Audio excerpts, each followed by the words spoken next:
Bonjour et bienvenue dans cette nouvelle vidéo dans laquelle on va voir ensemble comment sécuriser une application avec ASP.NET. Cette première vidéo va nous permettre d'aborder les concepts de base d'authentification et d'autorisation avec ASP.NET. Et une seconde vidéo suivra pour aborder les concepts avancés de personnalisation. On va donc parler dans un premier temps de ce qu'est l'authentification et la différence avec l'autorisation. Je vous montrerai les différents modes d'authentification qui existent avec ASP.NET, puis on verra comment mettre en place une authentification de base sur une application. Enfin, je vous montrerai comment faire respecter les rôles dans vos contrôleurs et dans vos vues.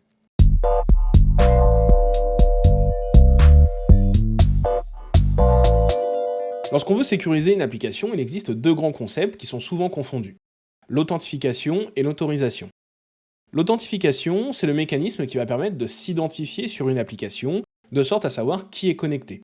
Pour ça, on va souvent utiliser un identifiant et un mot de passe, et une fois connecté, on a souvent besoin de savoir ce que la personne peut faire. L'autorisation est justement le concept qui permet de savoir quels sont les droits de l'utilisateur sur l'application. Par exemple, l'accès à un formulaire de création, l'accès à l'administration de l'outil, ou encore au compte de l'utilisateur. Évidemment, ces deux concepts sont très liés, sinon comment connaître les droits de l'utilisateur si on ne sait pas qui il est? Commençons par l'authentification. Et avec ASP.NET, il existe principalement trois modes d'authentification.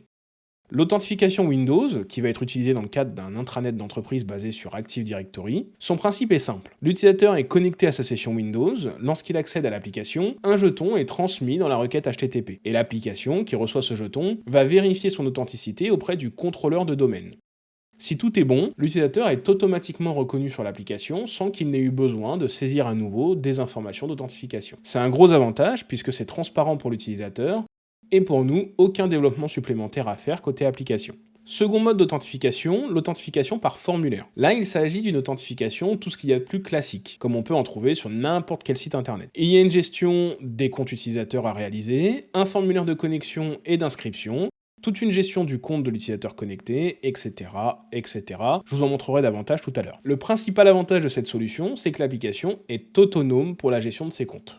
Enfin, dernier mode d'authentification, via plateforme d'identité SSO. L'exemple le plus parlant pour illustrer ce mode d'authentification, c'est lorsque sur un site, vous vous connectez avec un compte Microsoft, Google, Facebook, GitHub, etc. Autrement dit, vous vous appuyez sur un service d'authentification tiers. Techniquement, ça s'appuie souvent sur les protocoles OAuth 2 et OpenID Connect. Concrètement, lorsque vous voulez vous connecter à l'application, vous allez être redirigé vers la page de connexion du service tiers, par exemple login.microsoftonline.com. Vous allez saisir vos identifiants et éventuellement valider une double authentification, puis le service va rediriger l'utilisateur vers l'application avec un jeton d'accès qui contient ces informations. Les deux principaux avantages de cette solution, c'est qu'on délègue toute la gestion de compte et d'authentification à un service tiers, qui va rassurer l'utilisateur parce que c'est souvent un service qu'il connaît, et surtout, si on a plusieurs applications basées sur un même mode d'authentification, eh bien l'utilisateur n'aura pas à se reconnecter sur chaque application. Une fois connecté, chaque application va récupérer un jeton d'accès de manière transparente, de sorte que l'utilisateur n'ait pas à ressaisir ses identifiants.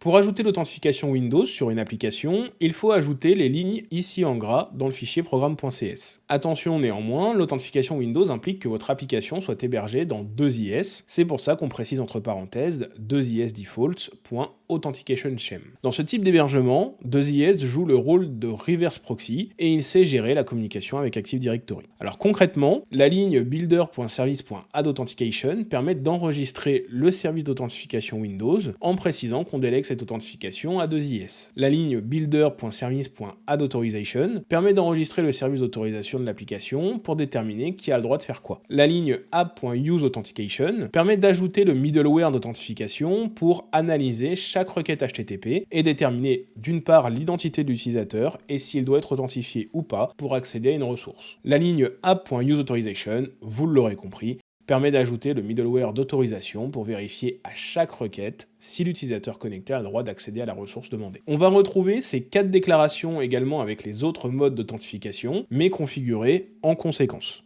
Pour se connecter à travers d'une plateforme d'identité, par exemple celle de Microsoft, voici un exemple de configuration. Dans la partie Add Authentication, on lui ajoute des options pour définir que Default Authentication Sham, c'est-à-dire le schéma utilisé par l'application en premier lieu pour voir si l'utilisateur est authentifié, donc ici via un cookie, et le Default Challenge Sham, c'est-à-dire le schéma à utiliser pour l'authentification si l'utilisateur tente d'accéder à une ressource protégée sans être connecté. Ensuite, on ajoute la prise en charge des cookies avec Add Cookie. Là aussi, on pourrait ajouter des options pour pour déterminer si le cookie a un attribut sécurisé, s'il est disponible uniquement sur HTTP, sa durée d'expiration, etc. Et enfin, on configure les informations de la plateforme d'identité qu'on souhaite utiliser pour OpenID Connect. Dans l'exemple, il s'agit de la plateforme Azure AD de Microsoft, mais sachez que vous pouvez héberger votre propre serveur d'identité avec par exemple Identity Server. Donc on définit l'URL vers laquelle l'utilisateur sera redirigé, ici login.microsoftonline.com avec un tenant ID qui correspond à l'organisation dans Azure, un client ID qui est l'identifiant unique de l'application enregistrée auprès d'Azure AD, un client secret qui est le mot de passe couplé au client ID pour s'assurer que c'est bien notre application qui demande l'accès, un response type qui est la manière dont on souhaite qu'Azure AD réponde à l'application, ici on va recevoir un code d'autorisation temporaire qui servira ensuite à récupérer un jeton d'accès et d'identité, et enfin on indique qu'on souhaite que les jetons reçus soient sauvegardés dans le cookie d'authentification. Donc si je résume,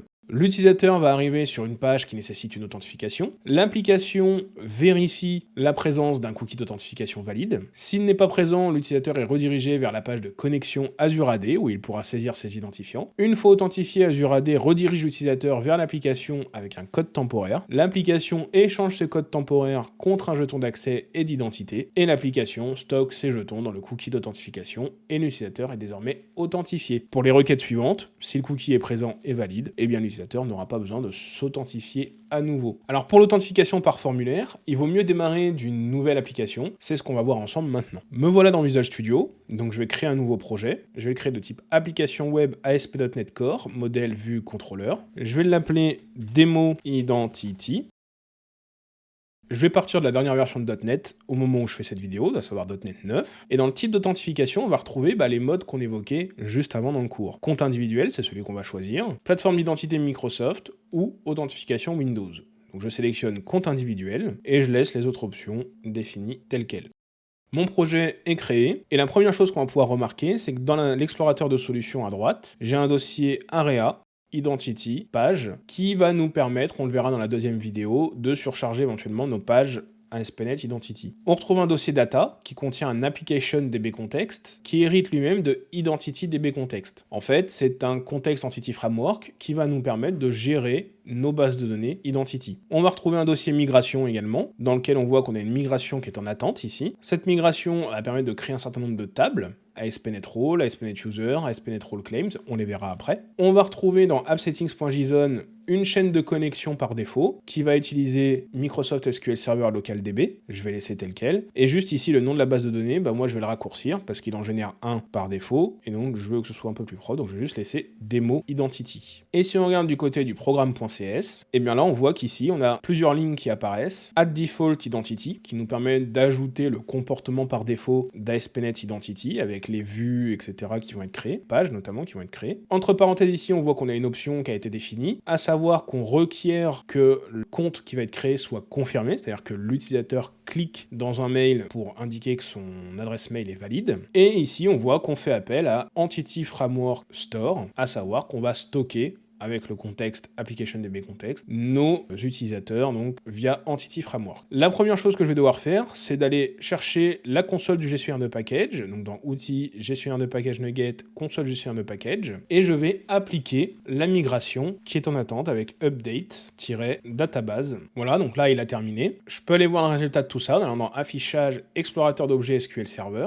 Je déplie, je vois que j'ai bien ici LocalDB, base de données, et je retrouve ma base de données Demo Identity qui est présente ici. Si je la déplie, que je vais voir les tables, eh bien je me rends compte que j'ai bien plusieurs tables qui ont été créées, ASP.NET Role Claims, ASP.NET Role, ASP.NET User Claims, ASP.NET User Logins, ASP.NET User Role, ASP.NET User et ASP.NET User Token. On va y revenir après, je vais lancer mon application, et ce qu'on peut remarquer, c'est que, contrairement à une application classique, en haut à droite on retrouve deux liens, un lien Register, un lien Login. Donc je vais sur Register, et ici on arrive sur une page qui existe déjà, vous voyez, qui est accessible depuis identity/account/register, et qui va nous permettre donc de créer un compte. Je vais mettre une adresse mail bidon, je vais mettre un mot de passe dont je peux me souvenir, et je m'inscris. Vous notez ici que j'arrive sur une page qui m'indique que donc mon inscription est confirmée. Néanmoins, ça m'indique ici que comme je suis sur une application qui vient d'être créée, elle n'implémente pas l'envoi de mail, et donc normalement, on est censé envoyer un mail à l'utilisateur pour lui indiquer que son compte a bien été créé et qu'il doit valider son adresse mail. J'ai un lien vers la doc qui me permet éventuellement de configurer ce service-là, mais sinon, en attendant, il me dit ici que normalement, ce lien-là serait envoyé par mail, et donc ça me permet de cliquer directement ici pour confirmer mon compte. Ici, il me confirme bien que mon compte, que mon adresse mail est confirmée, et donc je vais pouvoir me connecter. Sur cette page de connexion, on retrouve le fait de pouvoir se connecter avec un identifiant et un mot de passe. Ici, on retrouve les liens, mot de passe oublié, le fait de pouvoir s'inscrire en tant que nouvel utilisateur, et de pouvoir renvoyer le mail de confirmation si on ne l'a pas reçu. Sur la partie droite, on va pouvoir utiliser d'autres services de connexion, mais qu'on verra plutôt dans la deuxième vidéo, notamment en configurant une authentification via Facebook. Donc ici, je vais pouvoir me connecter, et on voit bien qu'en haut à droite, il me dit « Hello, toto@monmail.fr ». Si je clique dessus, j'accède à mon compte. Sur cet espace compte, je retrouve mon nom d'utilisateur, éventuellement mon numéro de téléphone. Il m'indique bien que mon adresse mail a été confirmée. Je peux changer ici mon adresse mail, je peux venir changer mon mot de passe, je peux activer une authentification à 2 facteurs avec une application d'authentification, et dans le cadre de la réglementation sur la protection des données personnelles, notamment en Europe, j'ai la possibilité de venir télécharger mes données personnelles ou les supprimer. Si on retourne voir du côté de nos bases de données, eh bien ici on va se rendre compte que dans la table ASP.NET User, qui contient les utilisateurs, je vais m'y retrouver ici un identifiant qui a été généré, mon nom d'utilisateur, mon adresse email, le fait que mon mail soit confirmé, le hash de mon mot de passe. On va retrouver des informations aussi comme le fait d'avoir activé ou pas une authentification à 2 facteurs, savoir si mon compte est verrouillé ou pas, qu'ici j'aurai une date de fin si jamais c'était le cas, le fait de savoir si mon compte est verrouillable ou pas, et ici le nombre d'accès échoués à mon compte, donc le nombre de fois où je me suis trompé de mot de passe. Dans les autres tables, on va retrouver ici, notamment liées à l'utilisateur, des claims.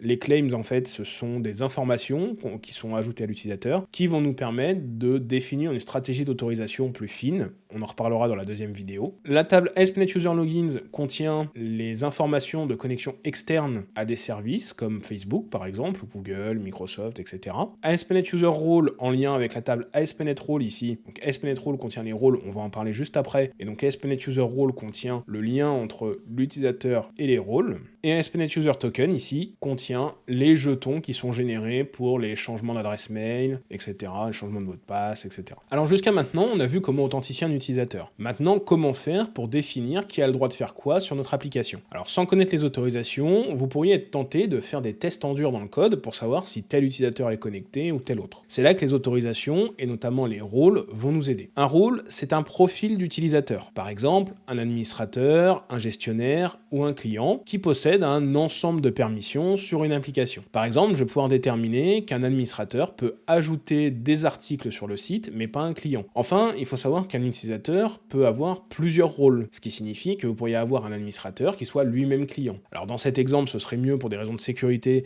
de ne pas mélanger les rôles sur un même compte utilisateur, mais vous comprenez l'idée.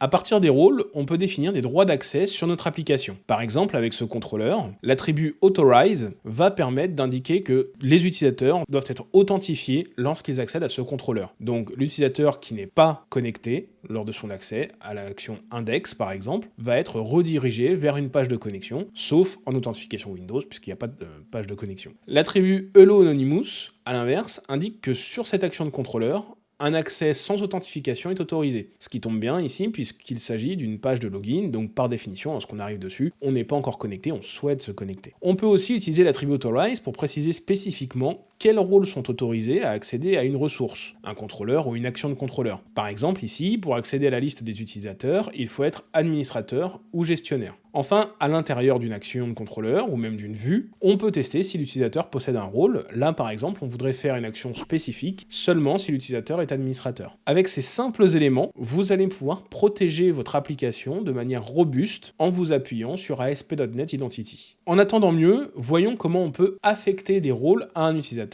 et tester tout ça. De retour sur mon application, la première chose que je vais devoir faire ici, c'est d'ajouter une ligne add role de identity role de manière à ce qu'il accepte la gestion des rôles. Donc j'indique à identity que je souhaite prendre en charge les rôles de l'utilisateur. Une fois que ça c'est fait, je vais devoir aller dans mes tables directement, vu que j'ai pas d'interface d'administration pour l'instant, pour aller créer un nouveau rôle. Donc je vais faire une nouvelle requête ici. Je vais faire insert into ASP.NET role et simplement, ici je vais lui demander de me générer un GUID automatique. Donc j'insère dans ma table ASP.NET role un identifiant qui va être de type GUID et un rôle administrateur. Attention, petite précision au montage, je me suis rendu compte qu'ici j'ai oublié d'alimenter le champ normalized name. Alors pas d'impact pour cette vidéo, en revanche si vous souhaitez suivre la prochaine vidéo, vous allez en avoir besoin, donc pensez à le faire dès maintenant. Il s'agit de mettre dans ce champ le nom du rôle en majuscule. Ce champ en fait il est utilisé par ASP.NET Identity pour permettre une recherche plus rapide et plus facile lorsqu'on va gérer notamment les rôles, lorsqu'on va attribuer un rôle à un utilisateur. Donc pas d'impact ici, mais il y aura un impact pour la prochaine vidéo. J'exécute cette requête, une ligne affectée, et donc si je vais voir dans ma table ASP.NET Role, je vois bien qu'ici, effectivement, j'ai un rôle qui a été créé avec un identifiant et qui s'appelle admin. Je vais copier cet identifiant, parce que je vais en avoir besoin, et donc ce que je veux maintenant, c'est affecter ce rôle à mon utilisateur. Pour ça, je vous l'ai dit tout à l'heure, on a la table ASP.NET User Role, dans laquelle je vais venir coller ici mon rôle ID, et je vais aller chercher quel est l'identifiant de mon utilisateur, ici, copier. À partir de là, j'ai affecté le rôle administrateur, le rôle admin, à mon utilisateur. Alors là, si je lance l'application telle quelle, je ne vais pas voir de différence en réalité. Pour voir la différence, je vais aller modifier ma vue Home Index, et ici, en page d'accueil, je vais lui dire if user.isinRole et je vais dire je souhaite que si l'utilisateur est admin, et bien ici on affiche un message bienvenue administrateur. Et tant que j'y suis, je vais aller dans mon contrôleur Home et je veux indiquer qu'à partir de maintenant, l'accès à ma page privacy, il faudra non seulement être connecté avec l'attribut Authorize, mais en plus de ça, il faudra posséder le rôle admin pour pouvoir y accéder. Si je relance mon application, ici on se rend compte que le pavé n'apparaît pas, et pourtant je suis bien connecté ici en tant que toto@monmail.fr. Et si j'essaie d'accéder à Privacy, on voit que j'ai un accès refusé. Pour cause, il va falloir que je me déconnecte d'abord, et que je me reconnecte pour que le nouveau rôle soit pris en compte. Et donc une fois reconnecté, on voit bien ici l'emplacement qui apparaît, bienvenue administrateur, et si j'essaie d'accéder à Privacy, j'y ai bien accès. Petite note en passant, si je me déconnecte ici, on voit que j'ai toujours accès à ma page index. Par contre, si j'essaie d'accéder à Privacy alors que je lui ai dit qu'il faut être authentifié en tant qu'admin, on voit que là, il me propose de m'authentifier pour pouvoir vérifier si oui ou non je possède le rôle admin. C'est terminé pour cette vidéo qui vous a permis de découvrir les concepts de base d'ASP.NET Identity. Si elle vous a plu, n'hésitez pas à mettre un pouce bleu. Pensez à vous abonner pour ne pas manquer la prochaine vidéo où on verra comment personnaliser les pages par défaut d'ASP.NET Identity. On verra comment interagir avec ASP.NET Identity à l'aide des User Manager, Role Manager et User Store. On parlera de claims et de données personnelles et on verra comment configurer une authentification Facebook sur notre application. D'ici là, si vous avez des questions ou des remarques, la zone commentaire est à votre disposition sous cette vidéo et je vous dis à la prochaine.